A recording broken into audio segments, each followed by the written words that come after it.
you're looking to lose weight and tone up, you may have heard that you should lift weights. But there's a common belief that lifting weights makes you bulky, and that's not what you're looking to achieve, right? I mean, sure, you want to add shape in all the right places, but what if you end up looking like She-Hulk? Do women need to exercise differently than men to change what you see in the mirror? And what if everything you're doing is only going to make you look worse? Less than 5%. 5% of adults participate in 30 minutes of activity a day, which is a shocking statistic. And if you're an American, that might come as no surprise considering 2 out of 5 adults in the US are obese. And this comes with many consequences. Heart disease, asthma, high blood pressure, type 2 diabetes, sleep apnea, non-alcoholic fatty liver disease, PCOS, the list goes on. And that doesn't even touch the mental strain that takes on you, only to look in the mirror and be completely dissatisfied. So I'm gonna help you skip the pain and suffering of trying to do everything yet seeing no results. Or worse, going in the wrong direction. By giving you 6 critical points to guarantee the body results that you want, without wasting your time and energy doing all the wrong shit. By the time you watch to the end of this video, and point 6 is critical, you'll know exactly what's happening in your body when you lift weights, the best way to work out for the shape that you want, how to eat so you aren't gaining body fat, and I'll tell you what to avoid so you don't end up doing shit that doesn't work. Which brings me to my first point.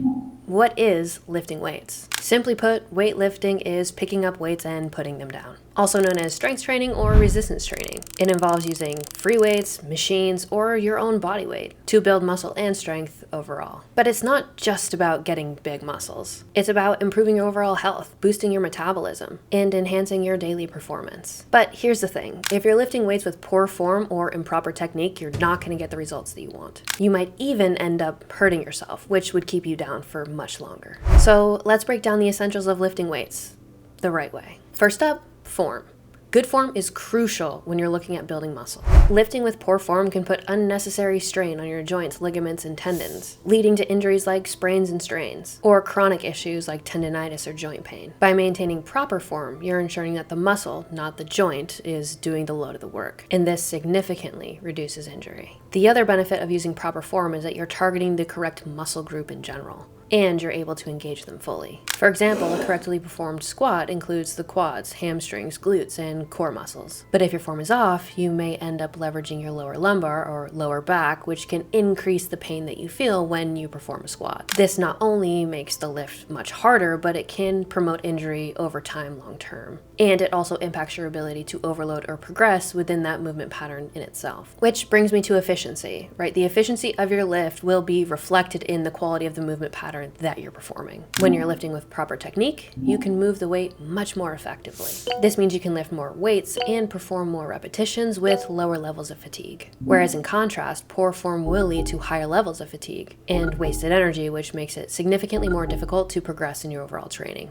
Another critical element is tracking your overall progress. It's really hard to see advancements when you're comparing apples to oranges. If your form varies from session to session, it's really difficult to know if you're actually getting stronger, or if you're just changing your technique. So consistent good form leaves a reliable benchmark for you to objectively assess how you're progressing with your overall performance in the gym. And let's not forget about core stability. Many weightlifting exercises, specifically those that are known as compound movements, so your squat, your bench, your deadlift, your overhead press, or row, require a strong and stable core because you're leveraging different muscle groups in general to perform that actual movement. Improper movement patterns that engage your core will improve overall stability and balance. And this is not just crucial for lifting weights, this is crucial for everyday movements and your quality of life. And yes, the above exercises mentioned are exercises that women should do too. But next we have to move into range of motion, or ROM. To get the most out of your workouts, you need to move through the entire range of motion within the movement pattern that you're performing. This means going through the full extension and flexion while also paying attention to the eccentric portion of the movement, or lowering portion. Partial reps are not going to cut it if you're looking for maximum return on investment. Now let's talk about how to structure your workouts for the goal that you're actually working towards. Concisely, your sets, reps, and the amount of weight that you're using are going to be oriented towards a very specific outcome goal: strength, hypertrophy, or endurance. If you're focused on building strength, then you want to work in a rep range of 4 to 6. And you're going to work at 3 to 5 total sets with heavier weights. For hypertrophy or muscle growth, you're going to want to work in a range of 8 to 12 reps in 3 to 4 total sets. And in this, you're going to want to use moderate but challenging weights. And for endurance, you're going to want to leverage 2 to 3 total sets with 15 to 20 reps. And this is going to be used with lighter weights, but we'll talk about overall intensity in a little bit. Now, last but not least, we have to talk about tempo. This increase is something known as time under tension.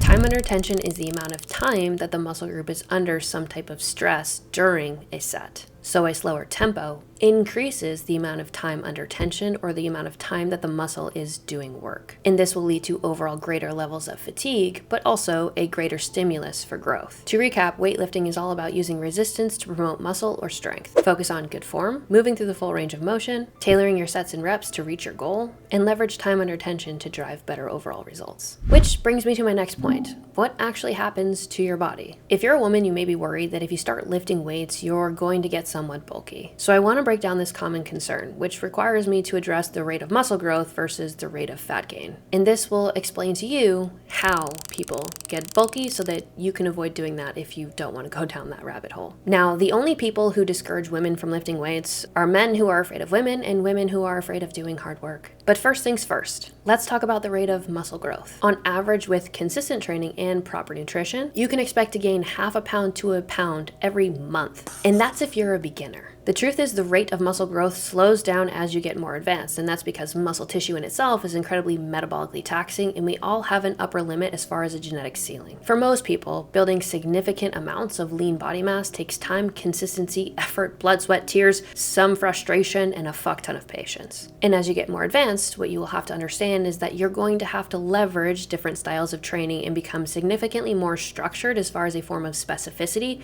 to drive further outcomes, but I'll talk about that in a little bit. Now, let's compare this to the rate of body fat. When you're in a calorie deficit, instead of half a pound to a pound a month, you're talking about losing half a pound to a pound a week. On the other side of the coin, when it comes to eating in a surplus, you can gain weight relatively quickly. And so the adaptation between building tissue and losing or gaining body fat are entirely different. And the rate in which you will experience these things are worlds apart. And so you can't compare how fast you lost weight or how much you saw the scale move when you were losing body fat or gaining body fat to the rate in which you expect to see changes when it comes to building tissue. It's also important to note, relative to this, muscle is significantly more dense than fat, meaning it takes up way less space even at the same weight. A pound of muscle and a pound of fat weigh a pound. A pound is a pound, but the amount of space or total volume that they take up on your body is really, really different.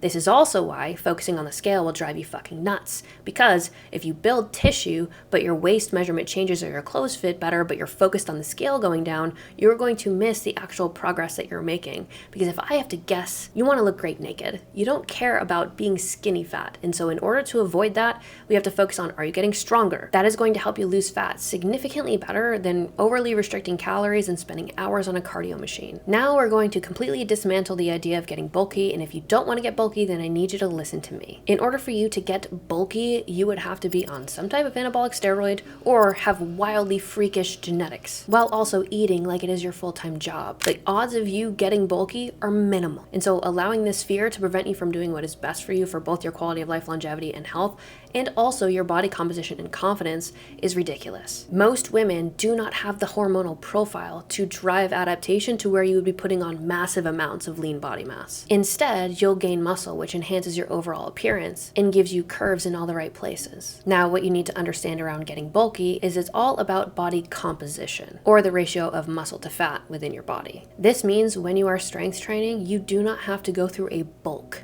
A lot of people will use the excuse that they're trying to gain muscle and they will completely overeat their calories just to justify their behavior. When in actuality, when it comes to building tissue, you don't have to be in a massive surplus. You can increase from your maintenance range about 100 to 250 calories per day, or you can even structure this in a calorie cycling way to increase total calories that you consume on your strength training days if your goal is to minimize the amount of body fat that you gain. Most women who believe they are bulky just have more body fat than they'd like on top of the muscle that they've built. Now that we've debunked that myth, let's talk about what's going on inside your body when you strength train. When you lift weights, you're causing microscopic tears in the tissue itself, which then repair and grow stronger on top of that, adding muscle fibers as you continue to train. This process, known as hypertrophy, body continues to increase muscle volume, size, and strength. When we talk about strength, this is going to be a neural adaptation. This is where the nervous system becomes much more efficient at recruiting muscle fibers to generate force. And this is like what I said earlier, when we're training for strength, you will recognize this adaptation significantly more in a strength-focused training block, or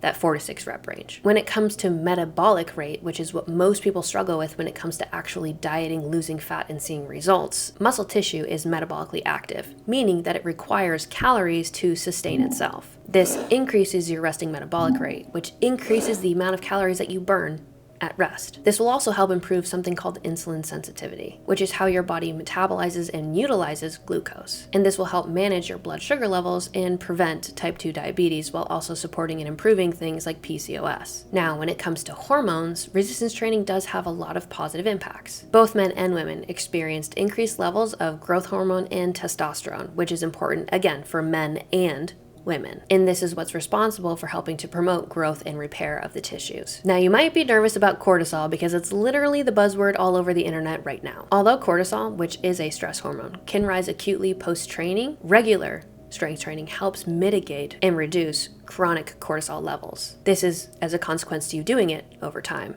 Acutely, just like inflammation and insulin, these things will rise as a consequence to strength training, but that does not mean strength training is bad. And strength training also puts pressure on the bones, but this is actually a positive thing. This promotes increased bone density, which will reduce your risk of osteoporosis as you age. So this is particularly important for older adults. Now, as a psychology student, I have to talk about the psychological impact of strength training. Number one, and I'm sure you've seen Legally Blonde, exercise gives you endorphins, and endorphins make you happy. And, well, happy people, they don't shoot their husbands. These are natural mood lifters, so they help stabilize and regulate your mood overall, just as a consequence of you actually strength training. This can also, as a consequence, lead to lower levels of depression and anxiety that you may experience. Now, if you're somebody who is a high performer or relies on intellectual capacity to get a lot of things done, then this can also help with cognitive performance. And it also mitigates the risk of cognitive decline as you age. Now, maybe, arguably, for women specifically, though men too, it's going to help with your overall self-confidence. As you start to see improvements in your body composition from the hard work that you're putting in, it is going to help build your level of self-confidence. Nobody is upset when they put on an outfit and it looks fucking incredible,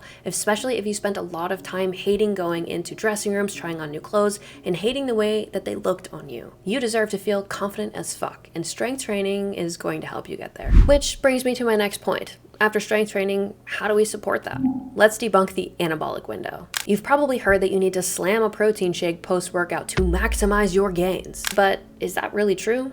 Well, let's break it down. The anabolic window is this idea that there's a very short window that you must get in protein post-workout or you're going to lose all of your gains as a consequence to the effort that you just put in. But research shows that the window isn't as small as we once thought it was. Instead of a window, it's more like a barn door. Imagine a Chad. I'm sure you've met a Chad, who's completely obsessed with his post-workout protein shake. He believes that if he doesn't gulp it down within 10 minutes after exercise, all of his hard work will be for fucking nothing. So he rushes home from the gym, rushes through the door, barely says hi to his wife and children, just to chug his protein shake. But what if I told you that Chad's gym bro stress was completely unnecessary? Muscle protein synthesis, otherwise noted as MPS, is the process where your body repairs and structures new tissue post-exercise. What is most important for you to know is that your total protein intake throughout the day is what's going to matter most. And if you're somebody who's a little bit nerdy about this stuff, then I will add a disclaimer here, but this is not something for you to fixate on. When it comes to protein synthesis, we want to promote muscle protein synthesis,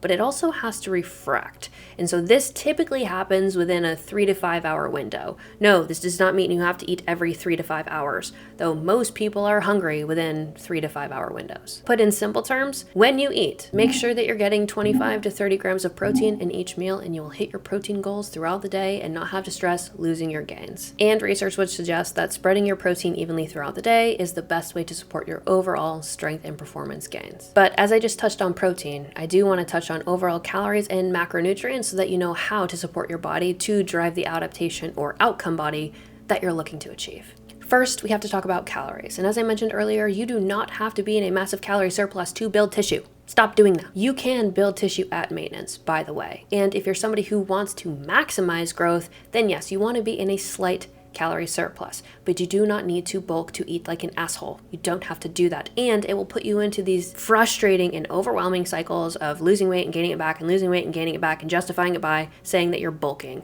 People do not need to bulk, especially if you're more advanced. You do need to look at nutritional periodization to maximize the amount of gains that you can see while understanding the realistic rate of weight gain. As I mentioned that earlier, if the scale is running away from you and you justify that by being in a bulk, then you aren't setting yourself up for success long term, and you are just continuing to run in a weight cycle, which can take a lot of stress and harm mentally upon you and your self-image.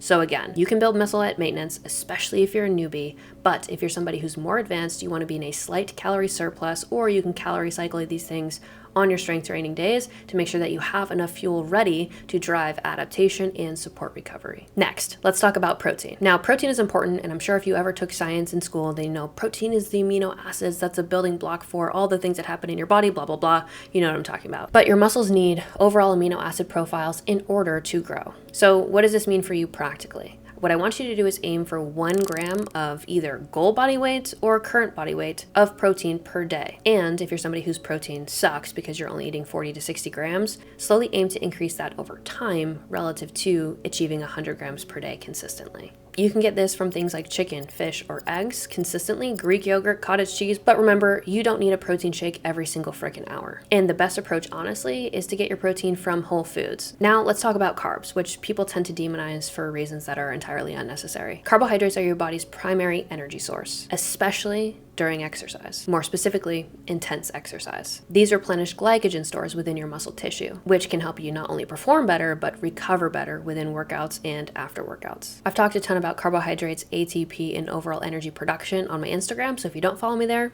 follow me. Next, let's finish on fats. Fats are essential for hormone production, and I've done a video on hormones as well. But what you need to know is that testosterone is important for both men and women, and fats help with the production of overall testosterone. So don't fear fats because somebody once told you that fat makes you fat. Calories. Too many calories is what makes anybody fat. Now, everybody will ask about protein supplementation, so I want to take a moment to address that here. Companies want you to believe that you need a protein shake before workouts, after workouts, basically anytime that you can think of. But if you're eating a balanced diet and getting enough protein from whole food sources, you do not need to rely heavily on protein supplementation. They're convenient, yes, but they're not magic. Remember, most importantly, building muscle is a marathon, not a sprint. So is your freaking weight loss goals. Stop trying to make this stuff happen overnight. You're only setting yourself up to be disappointed, frustrated, and feel like there's something wrong with you, when the only thing that's wrong is that you're just being a little impatient. Now, we have to talk about rest and recovery, and this one's for my psychopathic people that feel like you cannot take a rest day. It's easy to think that building tissue happens in the gym. When you lift weights, you're breaking down the tissue, and the actual building and repair happens when you rest. So if you're somebody who refuses to take a rest day, you're only impacting the results that you can achieve. You need to give your body time to recover and grow. And if you're somebody who can train 5, 6, 7 days a week without feeling sore or tired or needing time for recovery, the truth is you aren't training hard enough when you are working out. Now, the last thing I have to touch on in this section regarding recovery is sleep. Sleep is like prime time on ESPN. It's where your body gets time to repair and recover. So we need to aim for at least 7 to 9 hours of sleep consistently. This is important because during deep sleep, your body releases growth hormone, which aids in muscle repair and growth. Now, a lot of people think that they can overtrain, and most people do not train hard enough or intense enough to be able to drive a consequence of overtraining. But if you're somebody who's a psychopath who can overcome a lot of pain, then you need to check your blind spot so that you're not putting yourself out of the gym, getting back up, putting yourself out, getting back up, putting yourself out. You need to recognize that it's not only okay, but entirely necessary for you to take a beat and allow yourself to recover and live your life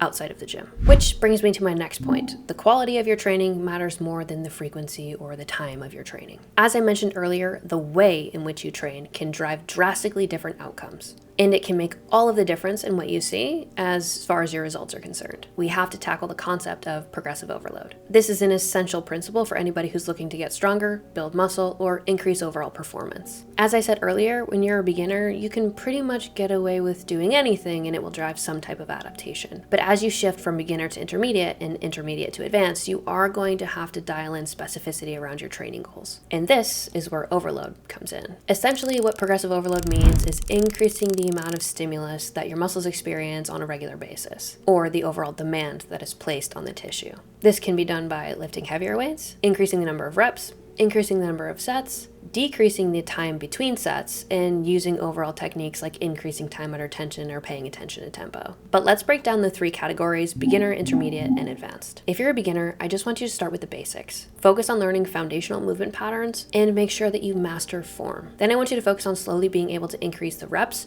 or the weight that you're using relative to the movement pattern that you're continuing to develop. Next, let's move into intermediate. This is where you can start to incorporate more compound movements into your training sessions. These are going to be complex as they require more body parts and core stability, but as you've continued to master the foundations, it should be easier for you to move into transitioning into more barbell or free weight style training programs. And this is where you're also going to want to play around with training intensity and total volume that you're utilizing to drive adaptation. And the advanced category, this is where you get to play around with dialing in periodization, such as nonlinear periodization or daily undulating periodization. But this overall just challenges the different stimulus and overall volume that you're using to drive adaptation to the target muscle groups that you want to continue to progress, or strength. Now, when we're talking about women, this is where I like to use something we call the double progressive model. This is one really effective way for women specifically, though men can use this just as well, to drive continued adaptation, because women aren't going to be able to tolerate a high load, much like men can, because there are differences in strength. And the last thing that we want to do is promote any type of injury. This involves picking a weight that is a little bit difficult for you to finish the target rep range with, but not so much that we're constantly failing. Now, this also shouldn't be too easy to where you complete it and you're like, I don't feel anything. You need to increase weight at that point. But once you find this weight, if you're working in a 10 rep range, just for simplicity's sake of this example, I want you to aim to use the same weight until you get up to 15 reps. Once you get into that 15 rep range consistently, then we're going to go back and increase the weight that you're using. Now, when you increase the weight, you might see that your reps drop back. Maybe even they're under 10, they're at 8.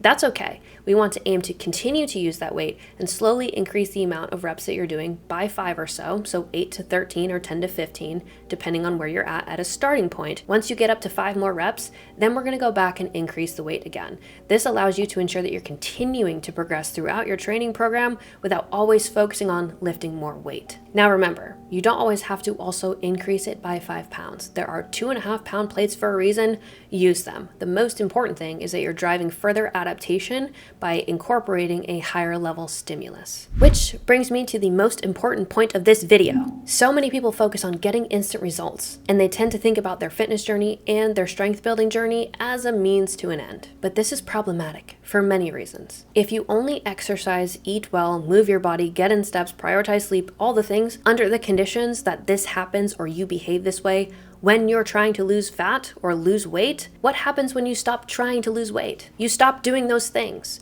We have to focus on building these things as a value, doing them because they make you better. Does that mean it's easy? Absolutely not. But you deserve to do hard things because you're capable of doing hard things. Now, there are other long-term outcomes that you should focus on generating and cultivating and continuing to do these things because they will drive the following outcomes for you. Number 1, bone density, decreasing your risk of osteoporosis as you get older. Number 2, metabolic rate. Remember that if you're trying to lose fat, instead of trying to diet aggressively and run yourself to death on a cardio machine, you need to get stronger. Getting stronger will help you burn body fat way more efficiently than spending your time on a treadmill. Number 3, cardiovascular health. Strength training will reduce blood pressure and decrease overall cholesterol levels. Number 4, insulin sensitivity. A lot of people are struggling with PCOS, insulin resistance, and overall metabolic comorbidities that we can mitigate just by getting in strength training and some more physical activity. Number 5, hormone health. Hormones are all the craze right now. But for women who are looking to balance your freaking hormones, get in some strength training. And if you're going through perimenopause or menopause,